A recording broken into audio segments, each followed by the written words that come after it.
사람들이 왜 대학을 가려고 하겠어요? 고졸 평균보다 대졸 평균 임금이 더 높단 말이에요. 그 임금 차이가 우리나라가 조금 더 큰 편이에요. 다른 나라들보다. 그럼 당연히 나도 대학 가야지 이런 생각을 하게 되는 건 자연스러운 거라고 봐요. 근데 문제는 뭐냐면 대학을 가지 않아도 되는 경우들이 의외로 많이 있다는 거예요. 근데 그런 경우는 어떤 경우냐? 어떤 전문성을 가진 어떤 분야를 발견한 경우예요.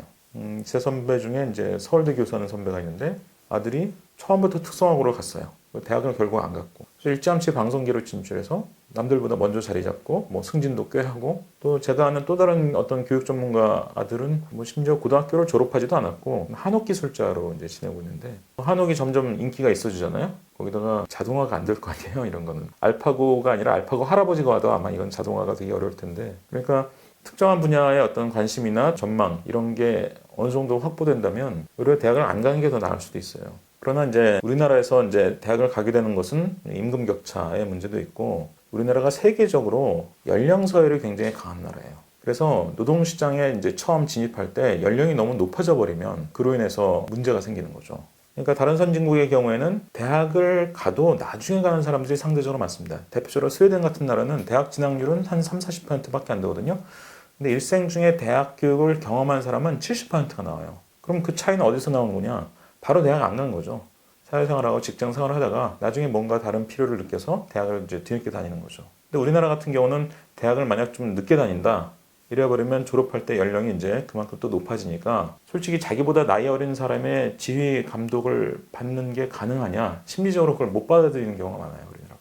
그러니까 이제 상대적으로 남들 하는 대로 그냥 따라가서 고등학교 졸업하고 바로 대학 가고 이제 이러려는 경향이 더 크게 나타나는 부분이 있죠. 우리에게 익숙했던 이 고용 방식이 사실은 굉장히 좀 독특한 것이었다는 걸 이해할 필요가 있어요. 정기 채용이란 걸 하잖아요. 1년에 한 번만 사람을 뽑아서 교육 훈련 시켜서 너는 뭐 해라 너는 뭐 해라 이렇게 이제 배치를 하는데 이게 우리한테 익숙하지만 사실 세계적으로 보면 상당히 예외적인 방식이에요. 이거 우리가 일본에서 배운 거예요, 사실. 이게 이제 특징이 뭐냐면 뽑을 때는 이 사람이 무슨 일을 하게 될지 모른다는 거예요. 그러면 이 상황에서 누구를 뽑게 되냐? 당연히 나중에 무슨 일을 할지 모르기 때문에 이거저거 다 잘하는 사람들을 뽑게 됩니다. 2000년대 이후에 스펙이란 말이 이제 굉장히 유행을 하는데 그 스펙이 뭔가를 잘 보면 어떤 분야 아주 깊이 있는 스펙이 아니라 이거저거 스펙이에요. 이것도 잘하고 저것도 잘하고 영어도 잘하는 뭐 이런 사람을 이제 뽑게 되는 거죠. 근데 문제는 우리나라 노동시장이 서구식, 그러니까 미국이나 유럽식으로 바뀌는데 미국이나 유럽의 고용 방식의 굉장히 중요한 특징은 정기 채용이 별로 없다는 거예요. 수시로 뽑아요. 그래서 사람을 뽑아서 즉시 배치합니다. 이 사람이 무엇을 하게 될지 알고 뽑는 거예요. 그럼 이 사람이 뭘 하게 될지 알고 뽑으면 당연히 그 일을 제일 잘할 사람을 뽑습니다. 그러니까 여러 가지 다양한 스펙을 가진 사람이 아니라 전문성을 가진 사람을 선호하게 돼요. 문제는 이제 흔히 우리가 문과라고 말하는 쪽. 예를 들면 이공계 전공을 하고 있는 학생들은 이공계 공부를 열심히 하면 그게 꽤 전문성을 인정받을 수 있는 길이에요. 우리나라만이 아니라 전 세계적으로 문과에서 학부 수준에서 뭘 공부했다고 해서 전문성을 그리 인정해주지 않는 추세예요. 이게 세계적 추세에 가깝습니다. 그래서 전공 분야도 물론 있어야겠지만 부전공이 있어야 돼요. 자기가 뭐 좋아하거나 뭐 관심 있거나 하는 그런 여러 가지 주제들 중에서 산업적 배경을 가진 거. 예를 들면 내가 좀 문과 쪽 전공을 하고 있지만 자동차에 관심이 많다. 그러면 동네 카센터 사장님부터 사귀어보라는 거예요. IT에 좀 나름 관심 있으면 뭐 코딩을 배워본다든지 외식 산업이나 식품 산업 실제로 거기서 일해보면서 재고 관리라든가 회계라든지 뭐 이런 것들을 익혀본다든지 또는 조리라든지 가공 과정 이런 거 이해하려면 화학이나 생물학도 어느 정도 좀 알아야 되고 산업적 배경을 가진 것과 자기가 가진 관심이나 또는 재능 이런 것들을 그 교집합을 좀 찾아보려는 노력이 필요하다는 거죠. 흔히 그런 말을 하죠. 우리나라 교육은 이제 창의성을 키워주지 못하는 교육이다. 근데 4차 산업혁명, 알파고 이런 시대가 되면서 창의력이 점점 중요해지니까 이게 뭔가 안 맞는다. 저는 이거는 엄밀히 말하면 틀린 얘기라고 봐요. 창의성이 뭐 4차 산업혁명 때 갑자기 중요해진 거 아니거든요. 그럼 3차 산업혁명이나 2차 산업혁명 때는 창의성 안 중요했나? 나름 다 중요했어요. 그래서 이거는 4차 산업혁명 때문이라기보다는 오히려 우리나라 산업의 수준이 옛날엔 이른바 추격성장이라고 그러죠. 남들 하는 거 그냥 따라가면 되는 이 정도의 이제 수준이었는데 요즘 우리나라 이제 주요 산업의 수준이 세계에서 이제 업계를 1, 2등 하는 이런 업체들도 꽤 늘어났고 그러면서 이제 남들이 안 해본 일을 해야 되는 상황이 됐거든요. 추격성장에서 이제 이른바 선도해야 되는 이런 상황으로 바뀌면서 창의력이 중요해진 거지 4차 산업혁명 때문에 중요해진 건 아니라고 봐요. 그럼에도 불구하고 4차 산업혁명이 교육에 미치는 어떤 함의가 분명히 있어요. 네가 살면서 직업을 여러 번 바꿀 가능성이 높아졌다는 거예요. 이렇다면 내가 아무리 지금 잘 나가는 일을 해도 5년 뒤에 자동화 될 수 있는 거예요. 그러니까 인공지능 자동화는 굉장히 상상도 하기 어려운 수준의 자동화가 이루어지기 때문에 이로 인해서 산업 변동 주기도 짧아지거든요. 그럼 내가 하는 일이 점점 수요가 줄고 사회생산업이 되면 직업을 바꿔야 돼요. 근데 그때마다 우리가 뭐 학원 갈 수도 없는 거고 너 뭐 해라 이렇게 누가 지정해 주지 않을 거거든요. 그래서 4차 산업혁명은 막연하게 창의력을 이렇게 필요로 하는 것이라기보다는 자기가 뭘 배울지 목표를 정하는 그 능력을 요구하는 거예요. 이거 아무도 안 해줄 겁니다. 자기가 해야 됩니다, 사실. 근데 이제 여기서 이른바 자기주도 학습이란 말이 나오는데 우리나라에서 학교 다닐 때 하는 자기주도 학습은 사실 자기주도 학습이 아니에요. 왜냐면 자기주도 학습은 원래 목표 설정부터 자기가 하는 거거든요.